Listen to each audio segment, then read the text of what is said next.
समस्त मातृशक्तियों भाई बंधुओं सादर जय श्री कृष्ण। आज आपको हम बताने जा रहे हैं वट सावित्री व्रत का शुभ मुहूर्त, पूजा विधि और इसका खास महत्व।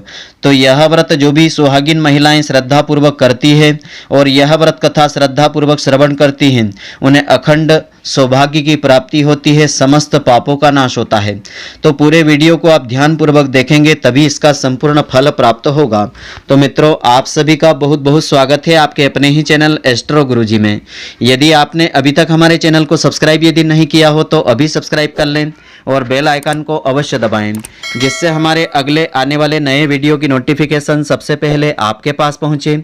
आप नित्य नई नई ज्ञानवर्धक जानकारियां व नित्य का राशिफल हमारे चैनल से प्राप्त करते रहें। तो प्रति वर्ष की तरह इस वर्ष ज्येष्ठ माह की अमावस्या तिथि दिनांक 10 जून 2021 गुरुवार को रहेगी। इसी दिन वट सावित्री का व्रत रखा जाएगा। तो इस दौरान सुहागिन महिलाएं अपने पति की दीर्घ आयु व अखंड सौभाग्य की कामना करेगी। इस दिन बरगद के पेड़ की पूजा का विशेष महत्व होता है। ऐसी मान्यता है कि बरगद के पेड़ में साक्षात भगवान ब्रह्मा जी, विष्णु जी और महेश जी का वास होता है। तो आइए अब हम जानते हैं पूजा से संबंधित कौन कौन सी सामग्रियां आपको रखना चाहिए और इसका शुभ मुहूर्त और महत्व क्या है। तो वट सावित्री व्रत के लिए महत्वपूर्ण पूजन सामग्री इस प्रकार से रहेगी। लाल पीले रंग का कलावा आपको रखना चाहिए, रक्षा सूत्र रखना चाहिए, कुमकुम रोली आपको रखना चाहिए, बांस का पंखा साथ में रखें, धूप दीपक घी की बाती रखें। सुहागिनों को 16 श्रृंगार की सामग्री रखना चाहिए। पूजा के लिए सिंदूर रखें, 5 प्रकार के फल रखें, पुष्पमाला रखें, पूरियां गुलगुले बना करके रखें, भिगोए हुए चने रखें, जल से भला हुआ कलश रखें, बरगद का फल रखें। बिछाने के लिए लाल रंग का आसन का प्रयोग करें। तो वट सावित्री व्रत पूजा का महत्व इस प्रकार से है। शास्त्रों के अनुसार बरगद के पेड़ में भगवान ब्रह्मा जी, विष्णु जी और महेश जी का वास होता है। इन त्रिदेवों का वास होता है। इनकी पूजा आराधना करने से महिलाओं को अखंड सौभाग्य की प्राप्ति होती है। पति के लंबे आयु व आरोग्य रहने का वर प्राप्त होता है। समस्त पापों का नाश होता है। तो वट सावित्री व्रत की क्या मान्यताएं हैं? ऐसी मान्यता है कि माता सावित्री ने अपने पति सत्यवान को मौत के मुंह से निकाला था। इसके लिए उन्हें वट वृक्ष के नीचे ही कठोर तपस्या करना पड़ी थी।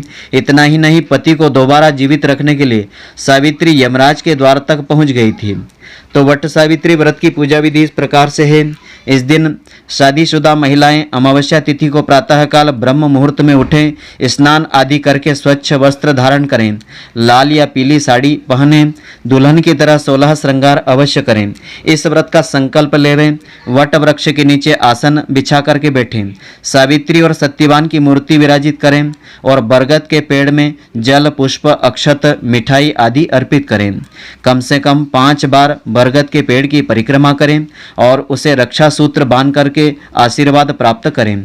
फिर पंखे से वृक्ष को हवा देवें और हाथ में काले चने लेकर के व्रत की संपूर्ण कथा को श्रद्धा पूर्वक श्रवण करें। वट सावित्री व्रत का शुभ मुहूर्त इस प्रकार से है। अमावस्या तिथि आरंभ होगी 9 जून 2021 बुधवार की दोपहर 1:57 से आरंभ हो जाएगी।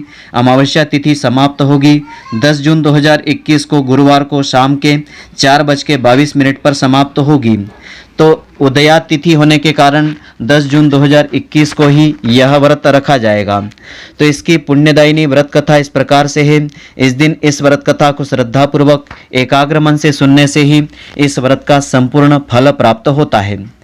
तो देवी पार्वती जी ने कहा कि हे देवताओं के देवता, जगत के पति शंकर भगवान, प्रभास क्षेत्र में स्थित ब्रह्मा जी की प्रिया जो सावित्री देवी है, उनका चरित्र आप मुझसे कहिए, जो उनके व्रत का महात्म हो और उनके संबंध का इतिहास हो, एवं जो स्त्रियों के पतिव्रत्य धर्म को देने वाला हो, सौभाग्यदायक हो, महान उदय करने वाला हो। तब शंकर भगवान ने कहा कि हे महादेवी, प्रभास क्षेत्र में स्थित सावित्री के असाधारण चरित्र को मैं तुमसे कहता हूँ। हे माहेश्वरी, सावित्री स्थल नामक स्थान में राजकन्या सावित्री ने जिस प्रकार से उत्तम वट सावित्री का व्रत का पालन किया था। मद्र देश में एक धर्मात्मा राजा रहता था जो सभी प्राणियों के हित में लगा रहता था। उसका नाम अश्वपति था। धर्मात्मा, क्षमाशील, सत्यवादी होने पर भी राजा संतानहीन था। एक समय वह राजा प्रभास क्षेत्र में यात्रा करते हुए पहुंचा और सावित्री स्थल पर आ गया। वहां पर राजा ने अपनी रानी के साथ इस व्रत को किया, जो सावित्री के नाम से प्रसिद्ध सभी प्रकार की कामनाओं को पूर्ण करने वाला है। और ओम भूर्भुवः स्वः इस मंत्र की साक्षात मूर्ति बनकर के स्थिति श्री ब्रह्मा जी की प्रिया सावित्री देवी उस राजा पर प्रसन्न हो गई। कमंडलों को धारण करने वाली वह सावित्री देवी दर्शन देने के बाद पुनः अदृश्य हो गई। लेकिन देवी के दर्शन के पुण्य के प्रताप से कुछ दिनों बाद राजा अश्वपति के घर में देवी के समान रूप वाली कन्या का जन्म हुआ, जो देवी सावित्री के अंश से ही उत्पन्न हुई थी। देवी सावित्री की प्रसन्नता से प्राप्त तथा सावित्री की पूजा करने के बाद उत्पन्न कन्या का नाम भी उसने सावित्री रखा। वह राजकन्या देवी लक्ष्मी के समान शोभित हुई बढ़ने लगी। धीरे धीरे सुकोमल अंगों वाली वह कन्या यौवन अवस्था को प्राप्त हो गई। नगरवासी उस कन्या को देखकर यही समझते थे कि वह कोई देव कन्या है। कमल के समान विशाल नेत्रों वाली एवं तेज से अग्नि के समान प्रज्वलित होती हुई वह सावित्री महर्षि भृगु द्वारा कहे हुए सावित्री व्रत को करने लगी थी। तो लक्ष्मी के समान सुशोभित वह कन्या एक दिन देवी सावित्री की पूजा के बाद पिता के पास खड़ी हो गई। उस समय पुत्री की युवा अवस्था को प्राप्त देख करके राजा ने मंत्रियों से सलाह की। इसके बाद राजा ने सावित्री से कहा कि हे पुत्री, तुम्हें योग्य वर को देने का समय आ गया है। मुझसे कोई तुम्हें मांगने के लिए भी नहीं आता और मैं भी यह विचार करने पर तुम्हारी आत्मा के अनुरूप वर को नहीं पा रहा हूँ। अतः हे पुत्री, देवताओं के निकट में जिस तरह से निंदनीय ना हो जाऊं वैसा कर्म तुम करो। मैंने धर्मशास्त्र में पढ़ा है और सुना भी है कि यदि पिता के ग्रह में रहती हुई कन्या विवाह के पहले जो कन्या रजो धर्म से युक्त हो जाती है उसके पिता को बड़ा भारी पाप लगता है। इसलिए हे पुत्री, मैं तुमको भेज रहा हूँ कि तुम स्वयं ही अपने योग्य वर को ढूंढ लो। वृद्ध मंत्रियों के साथ शीघ्र जाओ और मेरी बात को मानो।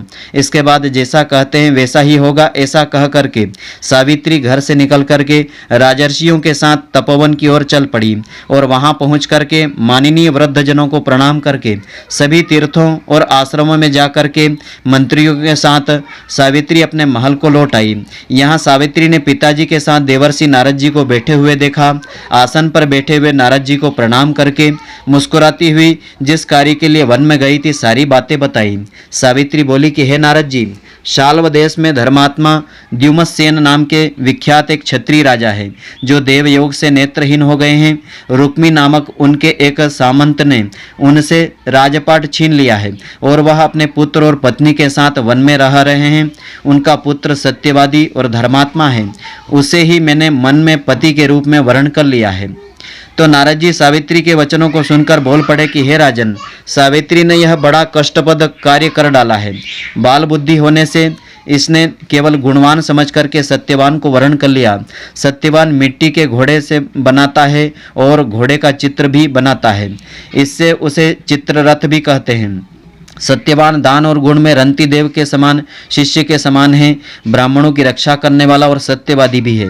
राजा ययाति के समान उदार, चंद्रमा के समान प्रिय लगने वाला, रूप में दूसरे अश्विनी कुमार के समान और द्युमत्सेन के समान बलवान भी है। लेकिन उसमें केवल एक दोष है, दूसरा कोई नहीं, कि सत्यवान आज से ठीक 1 वर्ष आयु वाला रहेगा।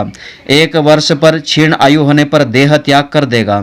तो राजा लोग किसी से एक बार कोई बात कहते हैं, ब्रह्मवेता एक ही बार कहते हैं और एक ही बार कन्या दी जाती है।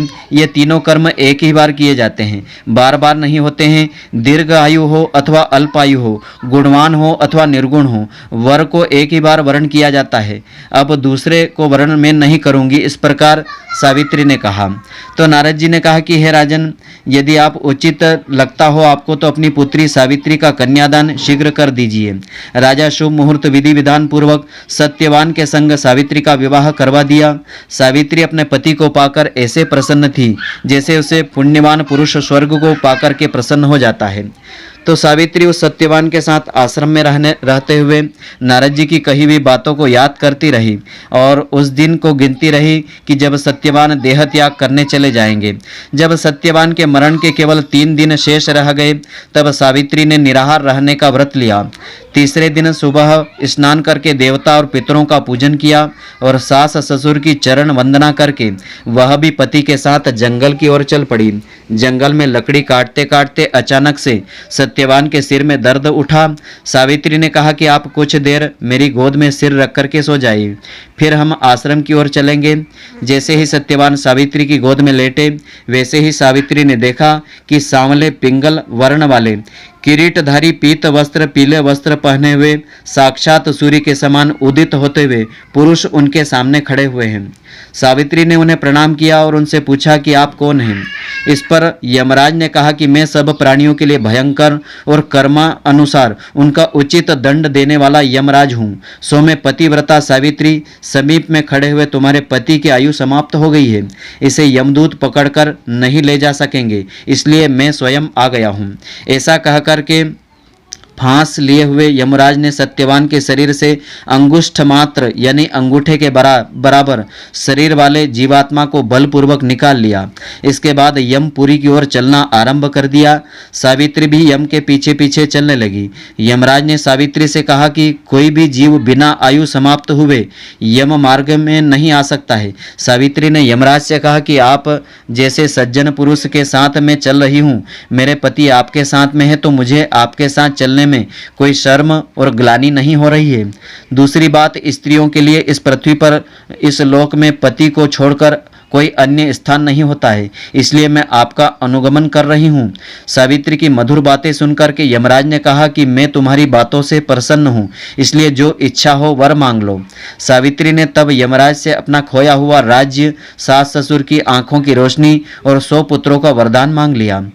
अपने वरदान के जाल में फंस करके यमराज ने सत्यवान की आत्मा को मुक्त कर दिया और सावित्री को लौटा दिया। सावित्री पति के साथ अपने आश्रम लौट आई।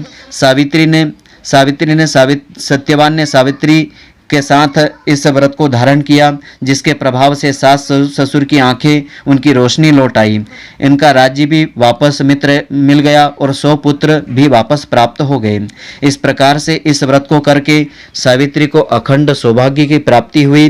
तो जो भी स्त्री इस व्रत को श्रद्धापूर्वक करती है, उसे भगवान का आशीर्वाद मिलता है, सुख सौभाग्य की प्राप्ति होती है और पति को दीर्घ आयु की प्राप्ति होती है।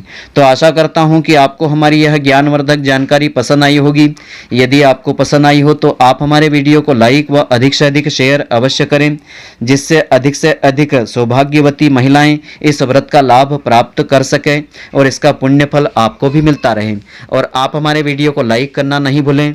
धन्यवाद। जय श्री कृष्ण मित्रों, फिर मिलेंगे।